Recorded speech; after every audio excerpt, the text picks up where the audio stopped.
हम लोग पिछले वीडियोस में प्री प्रोसेसर डायरेक्टिव्स सी में प्री प्रोसेसर डायरेक्टिव्स को डिस्कस कर चुके हैं। आज के इस वीडियो में हम एक और स्पेसिफिक प्री प्रोसेसर डायरेक्टिव जिसे प्राग्मा प्री प्रोसेसर डायरेक्टिव बोलते हैं या हैशटैग प्राग्मा से रिप्रेजेंट करते हैं उसको डिस्कस करेंगे।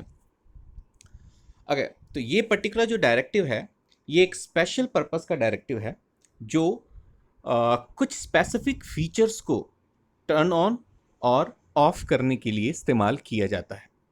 वो फीचर्स कौन से हैं वो हम आगे डिस्कस करेंगे, but you have to know only this कि कुछ स्पेशल पर्पस डायरेक्टिव है जो कुछ स्पेसिफिक फीचर्स को, कोई भी फीचर्स होते हैं, ठीक है, उनको ऑन करना या उनको ऑफ करने के लिए हम इसको इस्तेमाल करते हैं।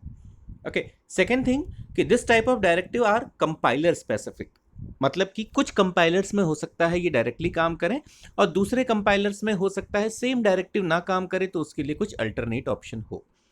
तो सारे कंपाइलर्स में डायरेक्टली उसी वे में ये इस्तेमाल नहीं हो सकते। ओके, अब सबसे पहले जो स्पेसिफिक डायरेक्टिव है that is hashtag pragma startup and hash pragma exit. ये दो स्पेसिफिक हमारे पास प्री प्रोसेसर डायरेक्टिव्स हैं। जैसा कि हमने डिस्कस किया कि ये कोई स्पेसिफिक फीचर को ऑन करने के लिए या ऑफ करने के लिए इस्तेमाल होते हैं। तो जो ये आपके हैश प्रैग्मा स्टार्टअप है और हैश प्रैग्मा एग्जिट है, ये बेसिकली क्या करते हैं, ये हमें हेल्प करते हैं जिससे कि कुछ फंक्शंस को हम स्टार्टअप से पहले रन कर सकें, यानी कि जब भी कंट्रोल आपके मेन पर पहुंचे उससे पहले हम कुछ फंक्शन स्पेसिफाई कर सकें, और जैसे ही प्रोग्राम कंट्रोल जो है वो फंक्शन को छोड़े या जैसे ही एग्जिट करे उस समय हम कुछ फंक्शंस को एग्जीक्यूट करें। मान लीजिए हमारे पास दो स्पेसिफिक फंक्शंस हैं और एक फंक्शन को हम तब चलाना चाहते हैं जब आपका कंपाइलर मेन पे एंटर करे उससे पहले, और एक फंक्शन को हम तब चलाना चाहते हैं जब प्रोग्राम सारा काम कर ले और मेन से बाहर निकले यानी एग्जिट करे उस समय चले। तो इस केस में हम प्राग्मा स्टार्टअप और प्राग्मा एग्जिट इन दो फंक्शंस को इस्तेमाल कर सकते हैं। नाम से ही पता चल रहा है कि प्राग्मा स्टार्टअप क्या करेगा, मेन फंक्शन में एंटर करने से पहले चलाएगा, और प्राग्मा एग्जिट जो है वो मेन से बाहर निकलने पर चलाएगा। यूज कैसे करते हैं, आपके सामने एक पर्टिकुलर प्रोग्राम है, आप यहाँ पे देख रहे हो कि हमने पर्टिकुलरली क्या किया है कि एक पर्टिकुलर फंक्शन लिए हैं, फंक्शन 1 एंड फंक्शन 2। इसमें से एक फंक्शन को हम स्टार्टअप के लिए यूज कर रहे हैं और एक फंक्शन को हम एग्जिट के लिए यूज कर रहे हैं। तो हमने लिखा हैश प्राग्मा स्टार्टअप। अब स्टार्टअप में कौन सा फंक्शन चलाना है, फंक 1, और हैश प्राग्मा एग्जिट उसमें कौन सा फंक्शन चलाना है, फंक 2। तो फंक 1 पे हमने पर्टिकुलरली एक मैसेज दिया है प्रिंटफ इनसाइड फंक्शन 1। ओके, तो ये सिंपली बताएगा कि हम फंक्शन 1 के अंदर हैं, आप और भी कोई भी काम करवा सकते हो। और दूसरे फंक्शन में हमने दिया इनसाइड फंक्शन 2। तो बेसिकली हमारा कोशिश क्या है कि जब भी ये प्रोग्राम आपका मेन में एंटर करे उससे पहले फंक्शन 1 एग्जीक्यूट हो, और जब प्रोग्राम सारा काम खत्म करके मेन से बाहर निकले तो उस समय फंक्शन 2 चले। बाकी हमने नॉर्मल प्रोग्राम को चलाया प्रिंटफ इनसाइड मेन के अंदर और हमें कुछ नहीं करना है। सारा काम फंक्शन को चलाने का कौन करेगा, ये प्री प्रोसेसर डायरेक्टिव है तो ऑटोमेटिकली प्रोसेसर के थ्रू ही चलेगा। मींस कंपाइलर खुद इस इंस्ट्रक्शन को जानता है, आपको इन फंक्शन को एक्सप्लिसिटली कॉल करने की जरूरत नहीं है। जैसा कि आप देख रहे हैं हमने कहीं भी फंक 1 को या फंक 2 को कॉल नहीं किया, हमने केवल डिफाइन किया है और हमने प्राग्मा एग्जिट और प्राग्मा स्टार्टअप में इन दोनों फंक्शंस को बता दिया है, राइट। तो अब जब पर्टिकुलरली ये प्रोग्राम चलेगा तो उस केस में क्या है कि आपका जो आउटपुट आएगा दैट इज इनसाइड फंक 1, क्योंकि सबसे पहले आपका कौन सा चलेगा, स्टार्टअप वाला फंक्शन जो फंक 1 है, तो वो प्रिंट करेगा इनसाइड फंक 1। उसके बाद वो मेन में एंटर करेगा तो इनसाइड मेन प्रिंट होगा, और उसके बाद वो एग्जिट करेगा तो इनसाइड फंक 2 में जाएगा। तो ये स्पेसिफिक चीज आपका प्राग्मा स्टार्टअप और प्राग्मा एग्जिट फंक्शन करते हैं। इसके अलावा जो दूसरा हमारे पास डायरेक्टिव है that is hash pragma warn. Warn से आपको समझ में आ रहा होगा कि ये वार्निंग देगा, ठीक है। तो ये क्या करता है, it is use to hide the warning messages which are displayed during compilation. तो आपने देखा होगा कभी कभी हम प्रोग्राम कंपाइल करते हैं तो हमारे पास कुछ स्पेसिफिक वार्निंग्स आती हैं, तो अगर आप उन वार्निंग्स को हाइड करना चाहते हो तो उस पर्टिकुलर केस में आप क्या करोगे, इस पर्टिकुलर प्राग्मा वॉर्न डायरेक्टिव का इस्तेमाल करोगे। ये 3 तरीके से इस्तेमाल होता है। देखिए, पहला हमने लिया hash pragma warn, then plus XXX। Okay, plus का मतलब वार्निंग को शो करना है, ठीक है। माइनस XXX का मतलब है वार्निंग को हाइड करना है, और डॉट एक्स एक्स एक्स का मतलब है टॉगल करना है हाइड एंड शो के बीच में, राइट।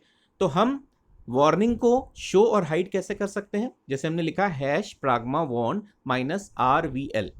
तो जो आपका ये RVL डायरेक्टिव है ये क्या करेगा, उन पर्टिकुलर डायरेक्टिव्स को हाइड करेगा।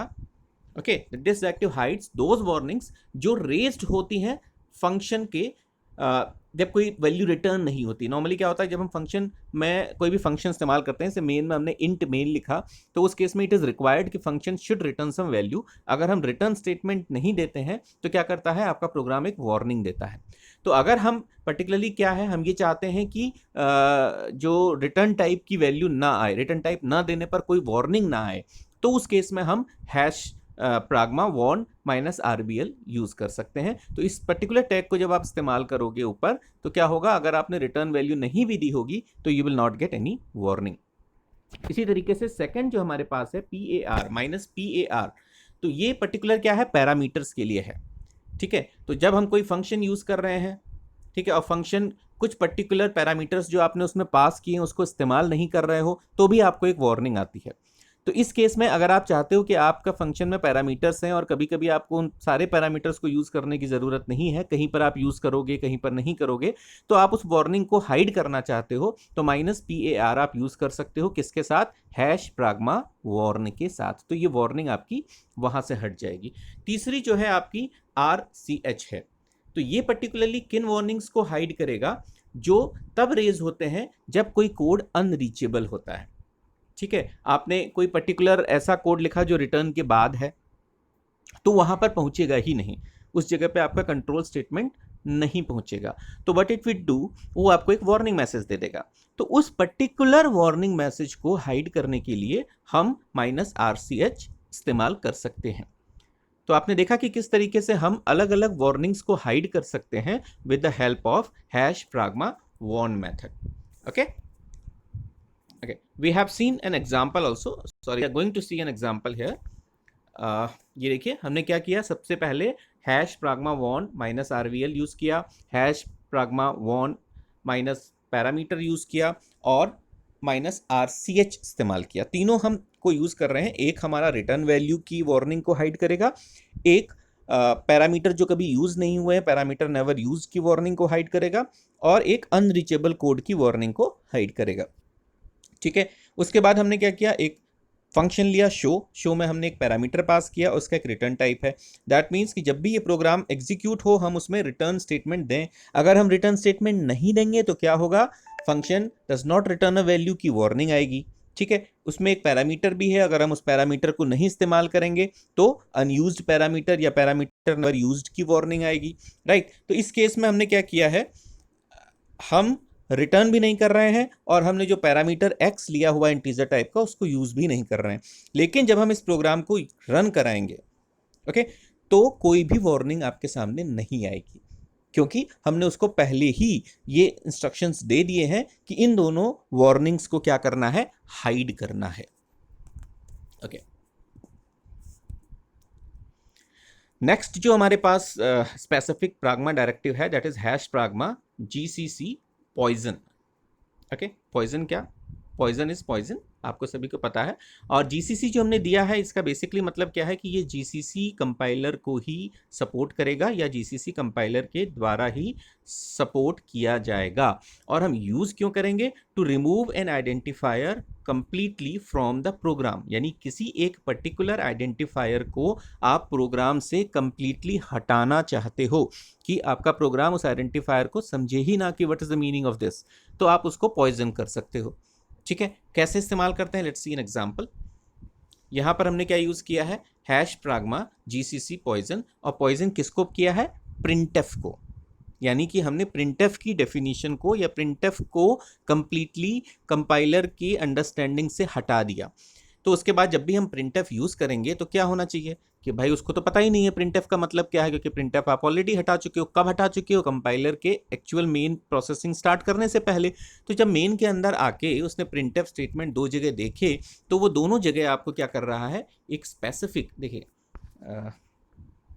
एरर दे रहा है, like program in C function main and then error attempt to use poisoned printf, और दूसरे केस में again error attempt to use poison printf. दोनों ही केसेस में प्रिंटफ फंक्शन में वो क्या कर रहा है, आपको एरर मैसेज दे रहा है। तो पॉइजन से क्या होगा, आप कोई एक पर्टिकुलर आइडेंटिफायर को, कीवर्ड को प्रोग्राम से हटा सकते हो, रिमूव कर सकते हो। और इसके लिए आप ये बेसिकली एक ऐसा डायरेक्टिव है जो नॉर्मली आपके जीसीसी कंपाइलर के थ्रू ही है और किसी कंपाइलर में इसका एग्जीक्यूशन नहीं है। And then we have another one that is called hash pragma once। तो once मीन्स कि कोई भी चीज एक ही बार इस्तेमाल होगी, मल्टीपल टाइम नहीं यूज होगी। तो कभी कभी क्या होता है कि हम हेडर फाइल्स के अंदर कुछ फंक्शंस वगैरह इस्तेमाल करते हैं। ओके, तो हेडर फाइल में हो सकता है कि हमने कोई फंक्शन लिया और उसको हम मल्टीपल टाइम यूज कर रहे हैं, ठीक। तो जो भी हेडर फाइल क्या करेगी, इस डायरेक्टिव को कंटेन करेगा, वो पर्टिकुलरली क्या करेगी, एक ही बार इंक्लूड होगा, ठीक है। आपके प्रोग्रामर ने भले ही उसको मल्टीपल टाइम कंपाइलेशन में इस्तेमाल किया हो, लेकिन ये केवल एक बार ही इस्तेमाल होगा, ठीक है। और use of hash pragma once saves the program for multiple inclusion optimisation, यानी एक ही चीज को मल्टीपल टाइम इंक्लूड करने से बचाने के लिए आप क्या कर सकते हो, हैश pragma once का इस्तेमाल कर सकते हो। Okay, so guys this is enough for hash pragma। इसमें पर्टिकुलरली हमने एक स्पेसिफिक डायरेक्टिव को यूज़ करना सीखा, जिसके थ्रू हम क्या कर सकते हैं, कुछ पर्टिकुलर चीज़ों को इंक्लूड कर सकते हैं, कुछ वार्निंग्स को हाइड कर सकते हैं, प्रोग्राम के स्टार्टअप और प्रोग्राम के एग्जिट होने के समय हम कुछ वर्क करा सकते हैं, या किसी मल्टीपल अकरेंस ऑफ फंक्शंस को हम रोक सकते हैं। Okay, so this is enough for this video. Later on अगले वीडियोज़ में हम और भी कुछ इंपॉर्टेंट टॉपिक्स को डिस्कस करेंगे। Till then please like and subscribe. Thank you very much.